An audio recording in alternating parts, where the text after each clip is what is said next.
Hey everybody, a happy Sunday. I hope that wherever you are and whatever you are doing, you are having a truly amazing weekend. Sorry, that was Charlie the rooster. If you haven't watched our chicken and garden update, it feels like a perfect time to mention that. Go and watch it. It's already been published on this channel earlier this morning.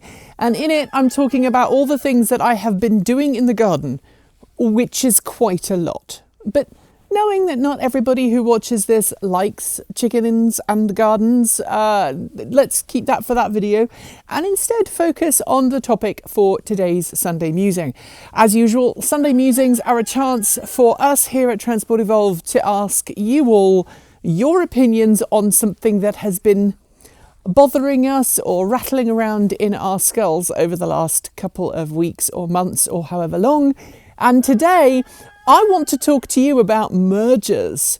Last week, we talked about ghost charging station, and it was really interesting to hear from you the types of charging stations that are now ghosts. And in that video, I explained that I was using the term ghost charging station to refer to charging stations that were once operational but have kind of been abandoned and are just sitting there unloved and unused. Great comments on that video. So hopefully we can do 2 for 2 today when it comes to mergers. I personally get a little worried when I hear about charging networks that have been acquired by other companies. It happens a lot in this industry, partly because it's really hard to make a good profit off the back of EV charging, because right now there isn't really a business model that truly works. The closest perhaps is Tesla, and its business model has never been to make money off of EV charging, but rather to use some of the money that they make from selling Teslas to then plow into their own charging network. And of course, no other company really can offer that right now. So what we're seeing, and we've seen it for a long time, more than a decade now, is a charging network that has been established either through venture capital funding or maybe a government grant in some countries, gets going and it operates for a couple of years, and then the charging network starts to suffer reliability issues or money starts to dry up. And instead of just closing, which leads to the ghost charging stations from last week, we enter into a phase where the charging network is acquired by a larger charging network, or, as has more recently become the trend, a big oil company. And in the last 24 months, that has become the norm. So we've seen Shell and BP between them acquire scads of charging networks around the world, rebrand them with their own logos, and then they become the monopoly. I have talked at great length on this channel before how I'm not a fan of monopolies, and I think many of you watching this channel kind of fall into that same mindset.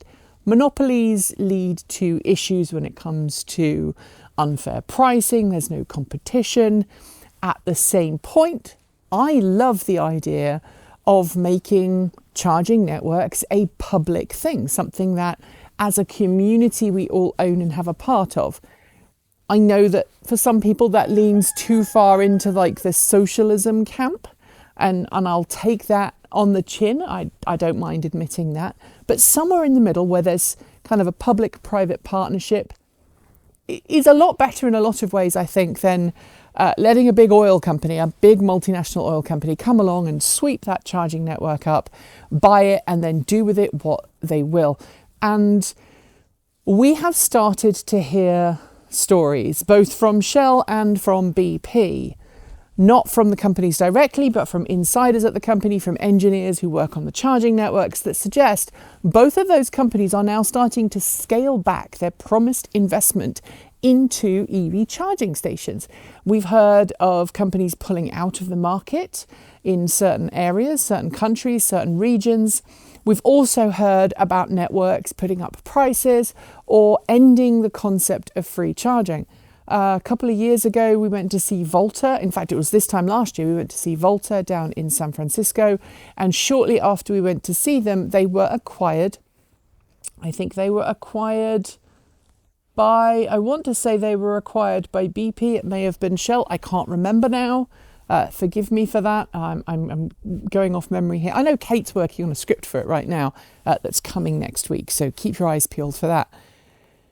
But at the time, I know that a lot of people who were in that kind of EV charging space were like, Volta is a bit of a unique entity. It's a charging network that's primarily focused on offering free charging, very often in communities that have been historically disenfranchised by other charging networks. And they've used advertising billboards to fund the free electricity for charging. Because if you compare the amount of money that a big corporation will pay to have a big billboard next to a charging station with the actual amount of electricity an EV will consume while it is charging, and it's very clear that the cost of the benefits of the advertising far outweigh any income that you might get from charging, and so the charging was often free. But that's now been acquired by a big oil company, and I've heard multiple people reach out and said, I spoke to an engineer recently at a Volta site. The site is getting rebranded, and the engineer told me they are ending free vend.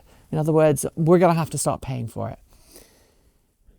That, of course, changes the playing field. If you are someone who doesn't have access to off-street parking, you don't have a garage that you own or that you have access to with dedicated charging, you are relying on public charging infrastructure. And if public charging infrastructure is being acquired en masse by big oil companies who are seemingly looking towards monopolies of charging stations, they can then start charging whatever they want for the charging. And then we're in a situation where there are fewer charging networks. There might be more charging stations all with the same branding. And you could say, yes, it homogenizes the charging experience, so it's easier for the end user. But it also means there's less competition for charging pricing. And you end up starting to see the cost of charging going up. And eventually a situation, as we're already starting to see in some parts of the world, where charging an EV at a public charging station is more expensive than filling up a gasoline vehicle for a similar range. And that then feeds the FUD and the misinformation and the disinformation, whatever you want to call it, around EVs aren't any better for the planet, they're not any better for your wallet and all of that.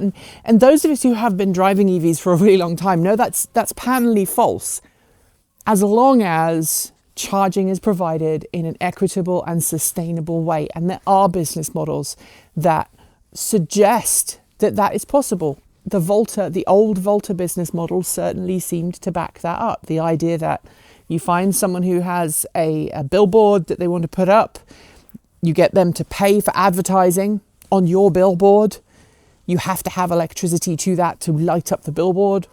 You can charge more for a light up billboard or a digital billboard. And then the charging is a bonus feature that's added to that.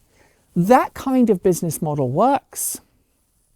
But we're also starting to see these mergers come along that are taking that away from people, that are taking away those options and those different choices when it comes to a charging network. I know one of my biggest fears, talking about charging in North America, is that we're going to see networks like EA just dwindle and be acquired by whoever has the biggest checkbook, and they may end up losing traction.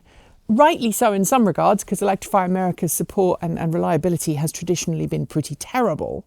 But as soon as that network starts to fail, and then other competing networks start to fail or become acquired, and I think that's going to become more common as VC funders look at those independent charging companies that they've helped fund and go, oi, where is my return on investment? We start to see that coalescing of all those different charging networks into one Uber brand. And I think that could spell bad things for EV owners down the line. We could also then start to see some of the terrible ideas that have happened in other parts of the world.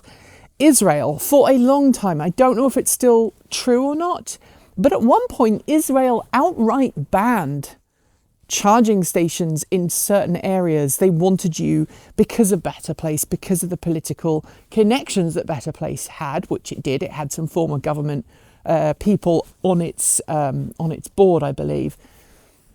There was definitely that push to say you can't just plug into a household outlet. You have to have a charging station. It has to be metered this way. It has to be done this way. I could see that becoming a reality over here in North America and also in parts of Europe if these big oil companies get their way and we start to see those big companies come together and mandate that charging has to be done in one way or another. Because let's face it, an oil company has so much more lobbying power than an independent charging network. Even a charging network like EA or EVgo has orders of magnitude less lobbying and political influence than Shell or BP or any other number of oil companies out there who are willing to jump in on the action. And of course, while oil companies know that the end is coming for fossil fuels and needs to come for the end of fossil fuels, otherwise we won't have this habitable space that we currently have, they also want to be in control of the transition. They want to tell us when it's okay to go electric, and they want to tell us when and where we should be able to charge and how much it will cost us. And at the end of the day, they want to make the similar kind of profits from EV charging if they have to absolutely transition away from fossil fuels that they are currently making on fossil fuels. And thanks to government grants and all kinds of other things and subsidies. Well, I'm not going to go into that, but I would love to know, am I the only person who gets this nervous about big oil companies buying up EV charging networks? We're starting to see the things happening that we were fearful of happening in the first place. Or am I being a little bit too tinfoil hat? I would love to know your thoughts in the comments below. Let's get the discussion flowing. It was really good last week in the comments section. Let's make it happen again this week. And I will be back this time next week for another Sunday Musing. If you haven't watched the Chicken and Garden Update, please do. I know only a couple of hundred people watch this and the Chicken and Garden Update, but I really enjoy doing these videos, and so we're going to keep doing them for as long as we can, as long as it's sensible to do. Thanks for joining me today, and if you've got thoughts, make sure you leave them below in our Discord chat room, or you can reach out to us on Mastodon. Thanks to the amazing list of people scrolling by on your screen right now. They are some of the more than 1,500 people that help make this channel possible by funding it through Patreon and YouTube, covering our bills, paying our team, and making sure we can be 100% independent. If you'd like to join them and see your name listed here, just follow the links below. There are a range of different tiers you can sign up for, from as little as $1 a month, or if you pay yearly, $10.08 a year. A massive welcome to our newest supporters, Ralph Koenig, Mr. Eldritch, Dwayne Adiger, and Corey Singletray. To join our list and get your shout out, become a paid Patreon member for your week of fame. If you'd like to support us with a one-off donation, you'll also find links below to make Ko-fi and Bitcoin donations, and we even have an old-fashioned PO box you can reach us at. The address is listed below. And of course, if you're in need of some swag, you'll find our swag store link in the down below as well. This month, we are celebrating Wrangling EV FUD with a fantastic t-shirt design by our in-house artist and animator Erin. Get yours today by heading to our Redbubble store. We've got some great content coming up, so make sure you're subscribed on PeerTube or YouTube, and we'll see you soon. We make new videos every Monday, Wednesday, Friday, Saturday, and Sunday. If you want more, the mighty algorithm thinks you'll like this video, but we also think that this one is well worth a look. See you soon, and as always, keep evolving.